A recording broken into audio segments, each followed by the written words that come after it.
Good evening from New York, and welcome to another edition of CWS Journeys. The gentleman on the other side of the screen is Dr. David Hinds. Dr. Hinds, good evening and welcome to CWS Journeys. Yes, good evening, Selwyn, and thank you for having me again. Dr. Hinds, let me just orient our audience to who this amazing man is. Dr. David Hinds, a scholar activist, is an associate professor of Caribbean and African diaspora studies in the School of Transformation at Arizona State University. He's a political scientist who specializes in Caribbean and African diaspora politics and society. His areas of teaching and research are race, ethnicity, and politics in the Caribbean, with an emphasis on Guyana, Caribbean governance and politics, and Caribbean and African diaspora popular culture, such as music and sports, as political expression. Dr. Hinds is the author of two books and several scholarly articles on Caribbean politics and society. His books are Race and Political Discourse in Guyana, came out in 2004, Ethnopolitics and Power Sharing in Guyana, History and Discourse 2011. Dr. Hinds, beyond the accolades, awards, and titles, what is the closest some have come to describing you? As a political activist, I am essentially a social and political activist. I think that would be a most accurate description. And because my scholarship and the other work that I do, at the end of the day, it is towards the end of social justice and social activism. So I would like to describe myself as a kind of scholar activist, or some people may say activist scholar, depending on where you want to put the emphasis. Born in Buxton, Guyana, can you give us a historical perspective of the Hinds in Buxton? Well, the Hinds there are several branches of Hinds in Buxton. My Hinds is a new Hinds. My parents were not originally from Buxton. They migrated to Buxton. My mother migrated to Buxton, and so she is not essentially a Buxtonian, but we are children are Buxtonian by virtue of being born there and grew up there. So our family in Buxton is a rather new family. But Buxton is so rich in history. Can you give us a glimpse of your life growing up in Buxton and at two periods? I like to ask people at the ages of 9 and 15. Yes, it was quite an exciting period to be growing up in Buxton and Guyana and so forth. Because I was born at the end of the 1950s, right at the end of the 1950s, the last month in 1950s. So the period that you're talking about, between 9 and 15, would be the period around the time Guyana is becoming independent. Yes. And the mid 1970s. And I have to say that when I look back at that time, and if I were to come again in another life, I would like to be born at that time, because it's a very crucial period in Guyanese Caribbean history. It is the time of the Black Power movement. It is the time of the independence movement.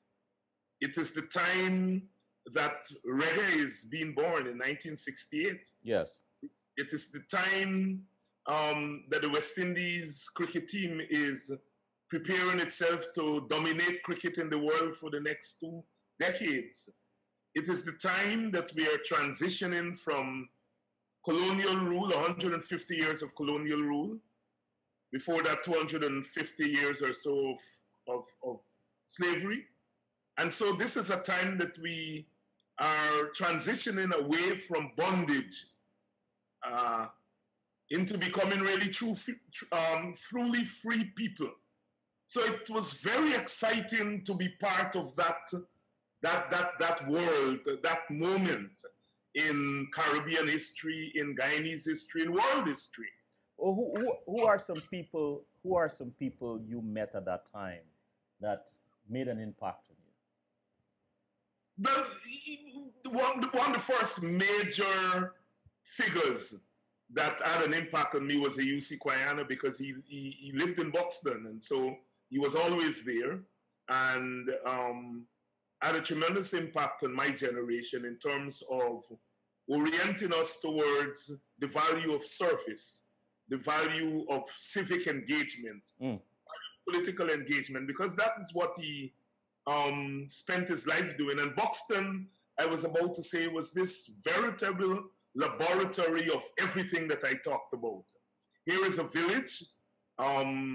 It's a cultural space with a particular kind of identity, with a particular kind of history, a history of resistance. That was very important to us growing up, knowing that we come from this history, this place that was a center of resistance, and the rest of Guyana and probably the rest of the Caribbean would know of the story of Buxton people stopping train and so forth. Yes. And part of this cultural space, cultures all around you. I grew up with drums. I grew up with kwekwe. I grew up with Nancy's story. Those things were all around you, all around you. I also grew up in a village where education was all around you. I heard you were a terrific drummer. Well, I tried. I wasn't a terrific drummer, but I tried. But I was about to say, in terms of education, there were 3 high schools in that village, 3 high schools. And my research says to me, in the entire English-speaking Caribbean, it was the only community in the entire English-speaking Caribbean, so many schools. So you had 3 high schools, you had a trade school, and you had 4 primary schools. So almost every other corner you go to, there was a school and several nursery schools. And I've been saying recently that you really have to try hard not to like education and not to be educated. How do you explain that, Dr. Hinds? That here is a village predominantly Afro-Guyanese that had so many schools. What do you think was responsible for that? Well, I think it's part of the history, part of the larger history of the villages. I just on Sunday we launched a book based on an interview that I did with Brother UC Guyana, a book on the history of the village movement in Guyana. And the village movement in Guyana was a unique movement. It had not been replicated in no other part of the African diaspora. So here were people coming out of enslavement barely a year after and buying lands and turning those lands into villages. And as Guyana said, what they did when they turned those lands into villages was to create civilization in Guyana, to raise humanity to another level, because prior to that, the place was a slave plantation where you bought people, sold people, killed people, and so on. And when our foreparents bought those villages, they did a couple of things. They built churches, and then next to the churches, they built schools. And they created their economy at the back of the villages, with the house lots, engaging in agriculture and so forth, small businesses. And then they set up their government, the village councils. Or let me ask. Red humanity. So the education that you asked me about comes out of that history, where people who could not read and write at the time that they're creating civilization, creating the village, understood the importance of education. Wow. And Buxton may have been the extreme in terms of that, because it had so many schools. But I think this was part of all the villages in Guyana. So it comes out of that tradition. I want to say that because often we come up against certain stereotypes about people of African descent, you know. We are not into education, and we're not into business and all that kind of stuff. And we come out of a tradition of education. We pioneered education in post-emancipation Guyana. And I thought when I was coming up in Buxton, the strong tradition of education and culture was part of that larger tradition. What did growing up in that village, how did the ethos of that village help to mold you first as a political activist and as the man that you've become today? I'm glad you used that term, the ethos of the village, because villages have ethos. You know, we're having this conversation in Guyana now about the restoration of the village economy. Mm-hmm. And I've had occasion to comment on a couple of occasions that you cannot restore the village economy without restoring the village ethos. Yes. I'm so glad that you're asking that question. I didn't know it at the time because you were a young boy and you're going to school, you're learning to read and write, you're discovering things, you're discovering knowledge, you're discovering things about the human spirit, you're discovering your own place in that larger cosmos of things. I remember reading Beyond the Boundary by C.L.R. James while we were in school. Because like every other little boy, you grew to love cricket. Yeah. And pounced on that book and taught me that cricket was more than just bat and ball and so forth. So you're in this village and you're reading Martin Carter's poems of resistance in second and third standard. We had this teacher, and Kofi, brother and Kofi, Tracy and Kofi, and he taught us in second standard, and we were reading Martin Carter's poems, and you didn't know it at that time, right?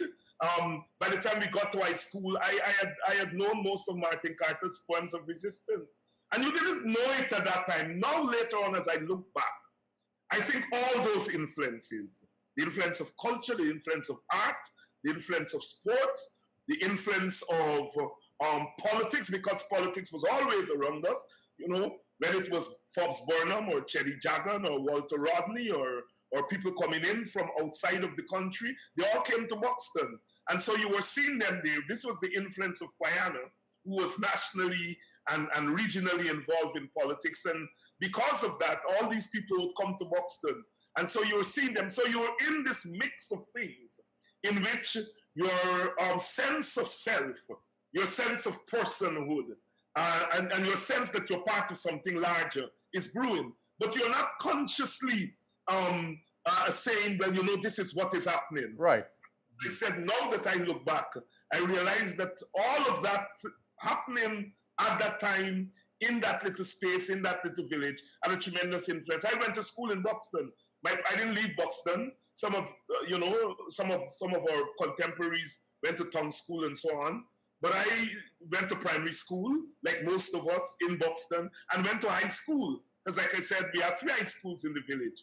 And so my formative period in life, my coming of age was spent in that village, educated in the village, finding my cultural grounding right there in the village. And I think now that I look back, it has had an influence on what I have become in terms of the public things that I pay attention to, the fact that I pay a lot of attention to poverty and inequality and so forth. I think it had a lot to do with growing up in a village where you're always constantly trying to break down walls.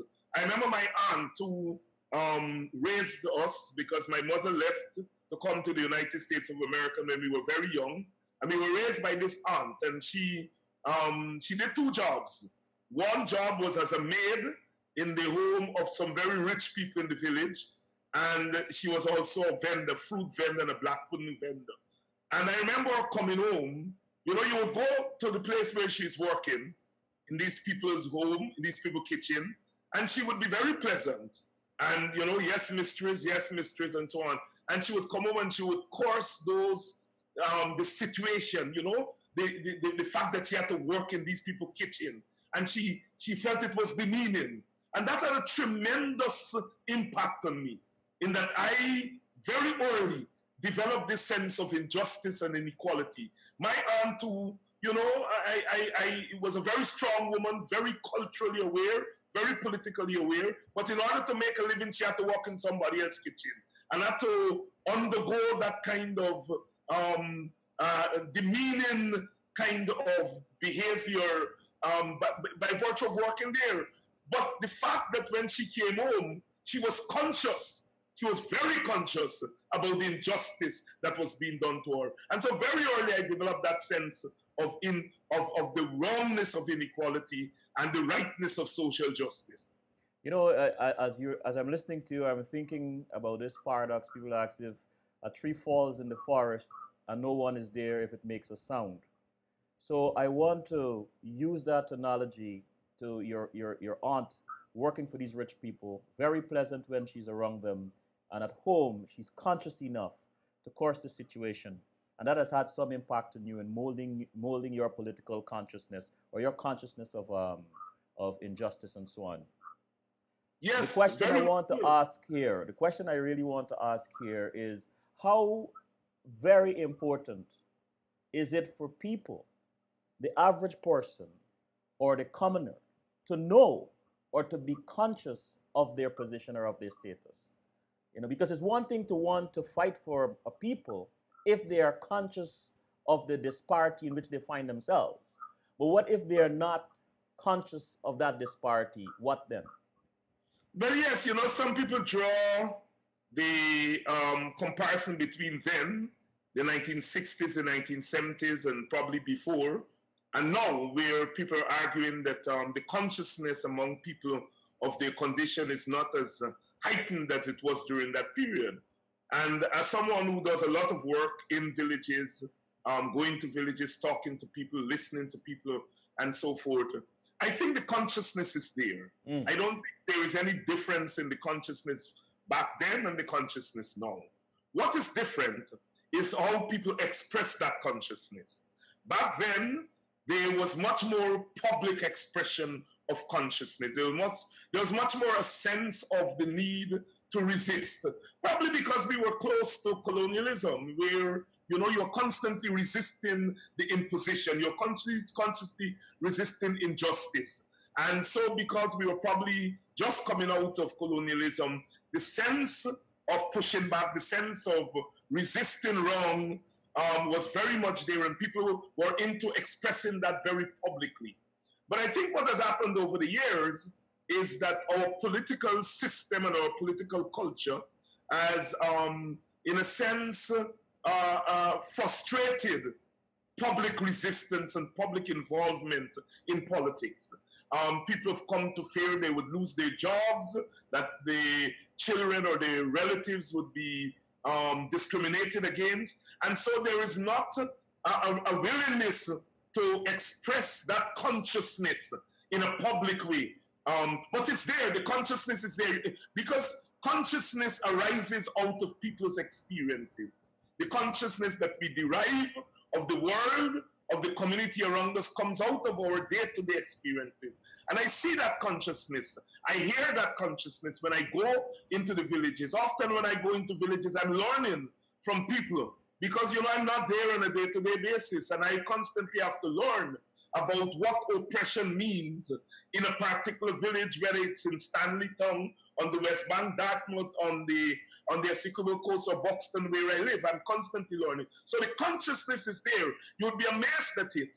And sometimes, like, last year, when, I think a section of the population really had reached the point where they could not take more from the political directorate.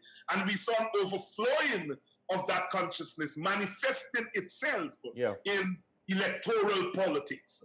But what you saw there was pent-up consciousness, pent-up a sense of discrimination, and having an opportunity and overflowing the banks. Dr. Hinds, while we're in this political sphere right now, I'm a student at your feet at the moment. Women historically have played a very critical role in moving a critical role in the political movement of any society or the villages. And so with Victoria and Buxton, when you were a child growing up, what do you remember about the women, the strong women in the village? Well, I remember there was no really big distinction in terms of value to the community between women and men. I never, growing up, there are certain things when I was growing up that I never had any doubts about. I have never had any doubts about the value of women and the role that women, the central role that women play in society, because women were there playing that central role. Yes. I was raised by women. My father was not around, and I was raised by women. My mother, my aunt, my other aunts, my neighbors, and they were mainly women, and I didn't see them as weaker than men and all that stuff that I hear now in these days. There was no distinction. I grew up believing my teachers. Some of my strongest teachers were women.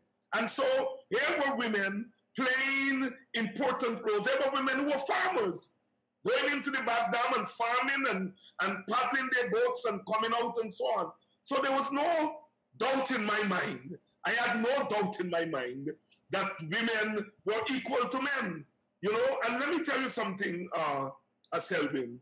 When the people of Victoria made the rules for their village and they put it down in writing, you know, they said men and women had the right to run for office in the village. Wow.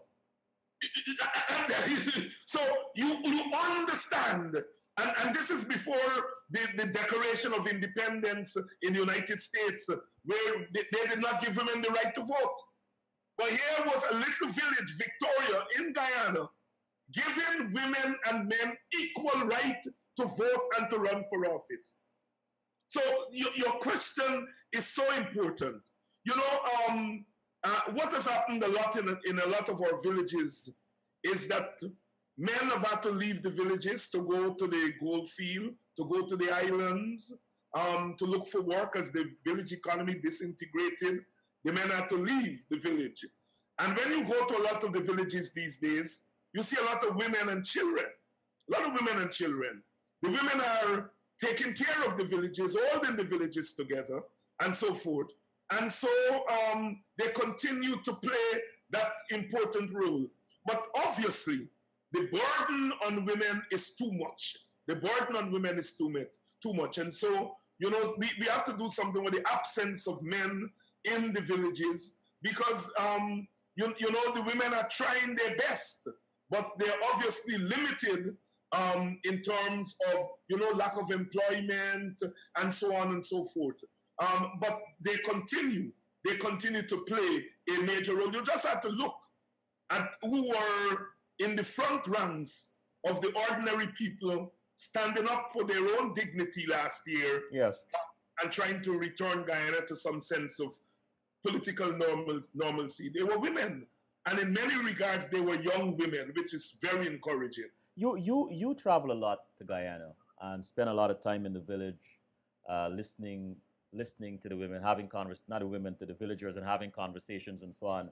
Your political acumen and astuteness would allow you to observe things that the average or untrained eye will not observe. But apart from that, what are some complaints you heard from the people of the village, or specifically the women of the village?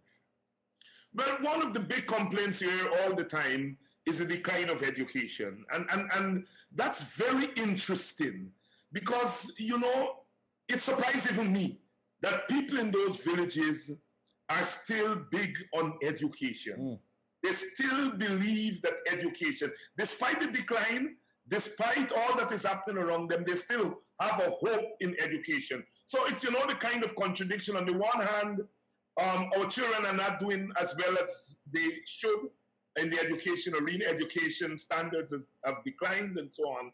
But there is still the hunger among the people in the villages, in the communities, for a return of education to the pinnacle that it was. That's one of the things you hear. I go into the village and they say, Dr. Hinds, we want our children to be educated again. We want our children to get an education. And that's something I hope those who are in power are hearing themselves, that education still remains a very important part of the expectations of people. And it's the whole question of inequality, social inequality. You yourself, you are an educator yourself, an adjunct professor at Arizona State University, teaching third world politics.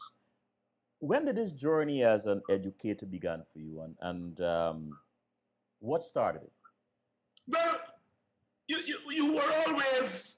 I was always an educator in a community sense, you know. Yeah. I did teaching in Buxton. We had something called the Lessons Place that we started in the mid-1980s along with my brother, George Hinds, who's a trained teacher, and brother UC Guyana. We had realized the slippage in education had begun and we wanted to do something about it. And we started this Lessons Place where the children would come after school and we would tutor them and so forth. And it started in our small house and Brother UC's house with 15 children, and then it grew to us servicing 300 to 400 children every afternoon. And so I was part of that process. And then I came to the United States to study. And initially I came just to do a bachelor's degree because my mother was very concerned that I should get a degree, And so I came and intending to do a degree and to go back home. And then when I was finished with my bachelor's degree, one of my professors in the last semester, she came to me and asked me if I'm going to graduate school. So no, I said, no, I'm going back to Guyana. I had done 2 papers for her. And she said, well, no, you're going to graduate school. And she went and got me applications form for Howard University and University of Maryland. I was living in Washington, D.C. area. And I filled out those forms, and she paid for those application forms. And I got accepted at both places. And obviously I chose Howard because Howard is Howard, right? Yeah. Mm-hmm. And I went there and I did my master's, and I was sure that I was going back home to Guyana because I felt that, that's where I think I could have made some contribution. And then again in my last semester, in my master's degree, an African professor, Professor Cole, stopped me in the hallway one afternoon and asked me why I never applied for a scholarship in the department. And I said, well, I didn't know anything about scholarship because I wasn't paying attention to that, Mm-hmm. And he said, all right, wait here. And he went and he got an application form for the PhD application form. And I applied for the PhD in political science right there at Howard, where I was doing my master's, and applied for a scholarship. And 1 week later, I got a letter accepting me in the program with a full fellowship. So I didn't have to pay for my PhD. And in exchange for that, I had to teach. And it was at that point that I realized that, well, okay, I possibly could become a professor. Yes. I possibly could become a teacher who's teaching in a university and still doing political work. It dawned on me then, because all I wanted was to do political work. And I felt that, if you were an educator, you were stuck in a university and you couldn't do that and so forth. And it was at that point, as I entered the PhD program at Howard, that I realized, wait a minute, I could become a professor. I could work in the formal system, but also link that up with a wider kind of community political work, hence the notion of the scholar activist. Walter Rodney had set that standard. Yeah. And as someone who grew up in the Rodneyite movement, I had been aware of it, but I never saw myself in those terms. I never saw myself in those terms. And it's at that point that I realized one could do both. And so at that point, I realized I was going to be a professor. When were you, as far as you can remember, first introduced to politics? I was first introduced to politics in Buxton, and I was it was in 1967. I was about 7 years old, 7 to 8 years old, and a woman named Mrs. Elaine Green. She was the head of the PNC's women's arm in Buxton. And my aunt was a member of the organization. It was called the Women's Auxiliary. And I would go with my aunt. I would follow my aunt. As you know, a little boy, you go with your aunt at night when she go into group meetings. And the meeting kept at Mrs. Green's house. And I would go with my aunt and I would hear them talking about politics, PNC and blackness and so on and so forth. Little 7-year-old, didn't make much sense to me, but I knew it was something important. And then they put on a play to raise funds for the organization. And the play, I think, was written by Mrs. Green. And I played the part of a doctor, a medical doctor, in the play. I can't remember much of the play, but I know that this doctor had something to do with politics. And so my sense of politics started there, sitting there listening to those women talking about politics and then doing this play, where I was playing the role of a doctor. You know, a very important man. You know, you're a doctor and so on, right? And I think my political consciousness started right there, in and around 1967, 7 years old or so. I also was very much involved in church. I was an altar boy for 12 years in the Anglican church in the village. And it was my only ambition. I wanted to become a priest. There was a priest there named Father Hemedine, Hilton Hemedine's father. Yes. And Hilton grew up there in the village. He was an older guy than me and so on. But we were all servers, altar boy. And I so admired Father Hemedine. You know, I didn't know it then. Now I look back that he was a liberation theologist. His sermons were so full of the whole notion of social justice. And I think I heard those things and they made an impact. I mean, of course, like I said, Brother UC was there. He had changed his name from Sidney King to UC Guyana.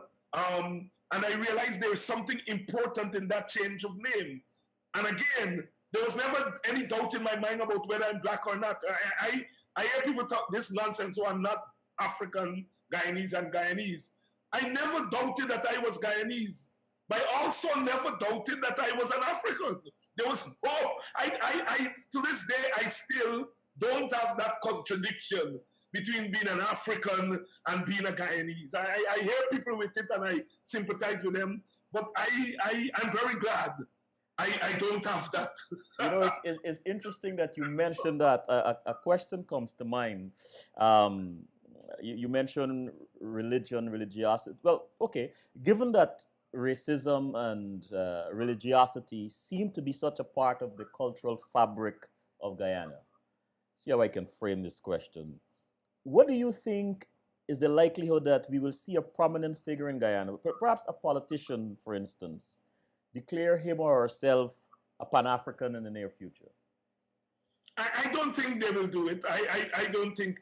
Look, our current president is an historian of the African experience. He has lots of publications. He did a lot of work in the villages on the African question and so forth. But he's now the president of Guyana, and if he dares say anything African, they will lynch him politically. And so, therefore, I don't think we have matured enough in Guyana where we can talk about race openly, where we can talk about blackness and stuff like that openly. You know, I will never be president of Guyana because I don't think I have the stomach to hide about those things. I have to talk. I'm a black man, you know, among other things. I'm a black person. I come out of that particular experience. I am not in any circumstances going to hide that or going to isolate that because I want to satisfy some kind of political thing. I don't think that I have that kind of inclination. So, you know, I said that I will never become president. You know, I will be a political activist, but I have to talk about race because it affects who I am and it affects people who look like me. I have to talk about class. And I have to talk about gender. I have to talk about villages. I have to talk about all those things that feed into my identity and that inform my own sense of myself and the society around me. So, you know, I don't think the politicians in Guyana any politician in Guyana will call itself a Pan-Africanist or a Pan-Indianist or anything like that, because it will get them in trouble. You know, the political culture does not permit politicians to be honest. And that's something that worries me a lot. Dr. Hinds, let's take a quick break. Okay.